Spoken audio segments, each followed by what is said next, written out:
Hi guys, welcome back to food and fun YouTube channel. ಇವತ್ತು ನಾವು ಸಂಜೆ special egg rice ಮಾಡೋಣ ಅಂತ ಅಂದ್ಕೊಂಡಿದ್ದೇವೆ.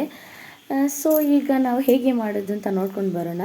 ಮೊದಲಿಗೆ ಒಂದು ಬಾಣಲೆಗೆ ಸ್ವಲ್ಪ ತುಪ್ಪ ತಗೊಂಡು ಅದಕ್ಕೆ ಸ್ವಲ್ಪ ಬೆಳ್ಳುಳ್ಳಿ, ಒಂದೆರಡು ಮೂರು, ನಂತರ ಒಂದೆರಡು ಕರಿಬೇವು, ನಂತರ ಹೋಲ್ ಸ್ಪೈಸಸ್ ಅಂದರೆ ಚಕ್ಕೆ ಲವಂಗ, ನಂತರ ಸ್ವಲ್ಪ ಸೋಂಪು ಹಾಕಿ, ನಂತರ ಒಂದು ದೊಡ್ಡ ಸೈಜ್ ಈರುಳ್ಳಿಯನ್ನು ಕಟ್ ಮಾಡ್ಕೊಂಡಿದ್ದೇನೆ, ಅದನ್ನು ಕೂಡ ಅದಕ್ಕೆ ಹಾಕಿ ಚೆನ್ನಾಗಿ ಮಿಕ್ಸ್ ಮಾಡ್ಕೋಬೇಕು. ಈರುಳ್ಳಿ ಸ್ವಲ್ಪ ಸಾಫ್ಟ್ ಆಗೋ ತನಕ, ಕಲರ್ ಚೇಂಜ್ ಆಗಿ ಗೋಲ್ಡನ್ ಬ್ರೌನ್ ಬರೋ ತನಕ ಚೆನ್ನಾಗಿ ಹುರ್ಕೋಬೇಕು.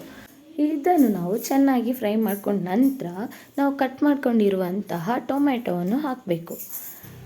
ನೆಕ್ಸ್ಟ್ ನೋಡಿ, ಇಲ್ಲಿ ಹಾಕಿದ ನಂತರ ಅದನ್ನು ಕೂಡ ಹಾಗೆ ಚೆನ್ನಾಗಿ ಫ್ರೈ ಮಾಡ್ಕೋಬೇಕು. ಟೊಮೆಟೊ ಸ್ವಲ್ಪ ಸಣ್ಣದಾಗಿ ಕಟ್ ಮಾಡಿಕೊಂಡ್ರೆ ಒಳ್ಳೆಯದು. ನನಗೆ ಟೈಮ್ ಇರಲಿಲ್ಲ, ಸೊ ನಾನು ಅದಕ್ಕೆ ದೊಡ್ಡದಾಗಿ ಕಟ್ ಮಾಡ್ಕೊಂಡಿದ್ದೇನೆ.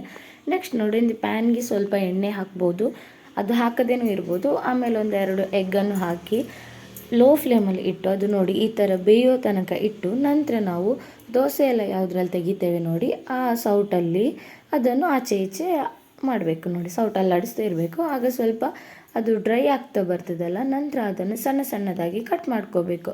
ಅದರಲ್ಲೇ ನಾವು ನೋಡಿ ಹೀಗೆ ಕಟ್ ಮಾಡಿದ್ರೆ ಸಣ್ಣ ಸಣ್ಣದಾಗಿ ಎಗ್ ರೈಸಲ್ಲಿ ಹೇಗಿರ್ತದೆ ನೋಡಿ, ನಾವು ತಿಂದಿರ್ತೇವಲ್ಲ ಹಾಗೆ ಆಗಿರ್ತದೆ. ಇದು ನೋಡಿ ಆಗ್ತದೆ ನೋಡಿ.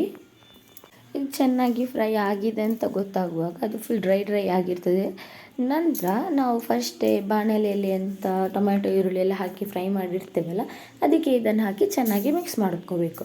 ನಾವು ತುಪ್ಪ ಹಾಕಿರೋದ್ರಿಂದ ಎಗ್ ಇದರಲ್ಲಿ ಚೆನ್ನಾಗಿ ಮಿಕ್ಸ್ ಆಗ್ತಿದೆ ನೋಡಿ. ತುಪ್ಪದ ಪರಿಮಳ ಒಂದು ಕಡೆ ಆದರೆ ಅದು ಒಳ್ಳೆಯದಾಗ್ತದೆ ನೋಡಿ ತಿನ್ನಲಿಕ್ಕೆ. ನಂತರ ಸ್ವಲ್ಪ ಅರಶಿನ ಹುಡಿಯನ್ನು ಹಾಕುವಂಥದ್ದು ನಮಗೆ.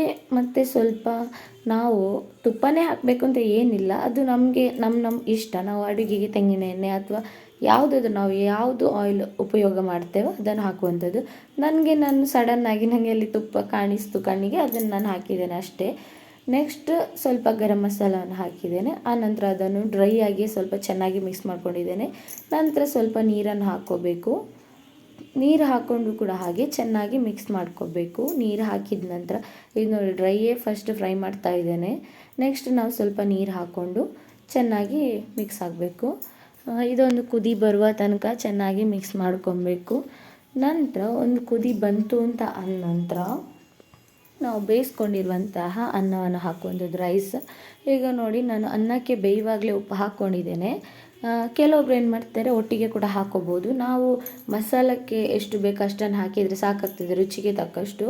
ಒಂದು ವೇಳೆ ನಾವು ರೈಸ್ ಬೇಯಲಿಕ್ಕೆ ಇಡುವಾಗ ಉಪ್ಪು ಹಾಕದೇ ಇದ್ದರೆ ಸ್ವಲ್ಪ ಸ್ಟ್ರಾಂಗ್ ಆಗಿ ಅಂದರೆ ಖಡಕ್ಕಾಗಿ ಹಾಕಬೇಕಾಗ್ತದೆ ಉಪ್ಪು, ಇಲ್ಲಾದರೆ ಅದು ಸಪ್ಪೆ ಸಪ್ಪೆ ಅಂತ ಆಗ್ತದಲ್ವ. ಹಾಗೆ ನಾನು ಮಾತ್ರ ಅದಕ್ಕೆ ಹಾಕಿದ್ದೆ ಬೇಯುವಾಗ, ಹಾಗಾಗಿ ನಾನು ಈಗ ಹಾಕ್ತಾ ಇಲ್ಲ. ಸ್ವಲ್ಪ ಮಸಾಲೆಗೆ ತಕ್ಕಷ್ಟು ಮಾತ್ರ ಹಾಕಿದೆ ನೋಡು.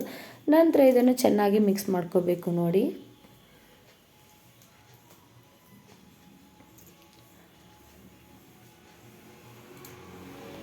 ನೋಡಿ ಚೆನ್ನಾಗಿ ಮಿಕ್ಸ್ ಆಗಿದೆ.